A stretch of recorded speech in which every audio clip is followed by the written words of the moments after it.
अपने पर्सनल मफादात को पसे पुष्ट डाल के हम लोग कब एक दूसरे के साथ यकजहती का इजहार करेंगे? कौम के लिए, मुल्क के लिए वो दिन कब आएगा? आप एक पेज के ऊपर नहीं आते। पीटीआई का अपना एक मंत्र है, पीएमएल नून का अपना है, पीपल्स पार्टी का अपना है, तो अब जत्थों में बढ़ चुके हैं। यानी हमारे मुल्क के लोग, I am starting with my self, ना मैं बदलूंगा ना ये कौम बदलेगी।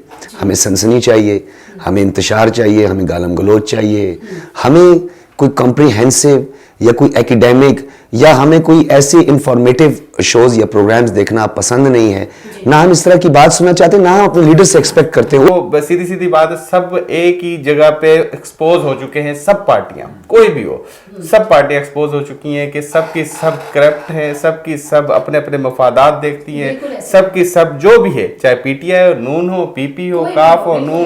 बल्कि अभी जो परवेज लाई साहब ने स्टेटमेंट दी, वो जो एक्सपोज किया कि बाजवा साहब, उसके बाद तो कोई चीज रहती नहीं है। फर्क ये है कि अवाम में शऊर नहीं है। मसला ये है, कितनी भी पढ़ी लिखी हो, एमएससी कर ले, बीए पीएचडीयां कर ले, कुछ कर ले, लेकिन उसकी सुई पार्टियों पे अटक जाएगी। जैसे सजाद बुखारी साहब ने कहा कि लड़की की तरह चेक कर लो कि पीटीआई या नून लीग तो नहीं है। हकीकत है, लड़ाइयां देखते हैं। आप और मैं थोड़ी देर बैठेंगे, आपका टिल्ट पीटीआई की तरफ होगा, मेरा नून की, इनकी पीटीआई, हम ही लड़ पड़ेंगे आपस में।